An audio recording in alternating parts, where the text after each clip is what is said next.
Have you heard about that time a US president called a fake press conference to steal media attention away from a powerful speech from one of the most militant community organizers of her time? In 1964, Fannie Lou Hamer addressed the Democratic Party convention in Atlantic City, New Jersey. She challenged the mainstream Mississippi Democratic Party for its racism and fought on behalf of her own party, the Mississippi Democratic Freedom Party. My name is Mrs. Fannie Lou Hamer, and I live at 626 East Lafayette Street, Rooseville, Mississippi.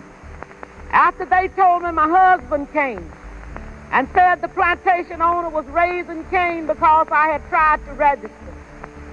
And before he quit talking, the plantation owner came and said, "Fannie Lou, do you know, did Pap tell you what I said?"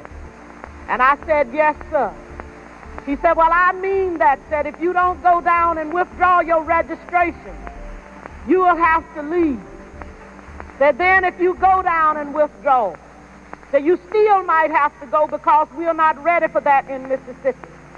But the broadcast was unexpectedly interrupted. This time I was on. You're have been hearing testimony by Mrs. Fannie Lou Hamer. We'll be resuming our coverage of the Credentials Committee hearing and also going to the White House in just a moment after a station break. Before Hamer could finish her testimony, she was cut off the air by none other than President of the United States, Lyndon B. Johnson.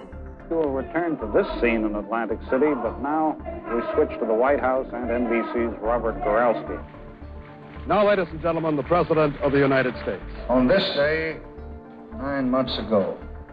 And what was the urgent message that LBJ couldn't wait to deliver to the nation? He wanted to remind U.S. citizens that it was the 9-month anniversary of the JFK assassination. 9 months? By the time President Johnson finished speaking and the TV resumed airing the Democratic Convention, Hamer's testimony had finished.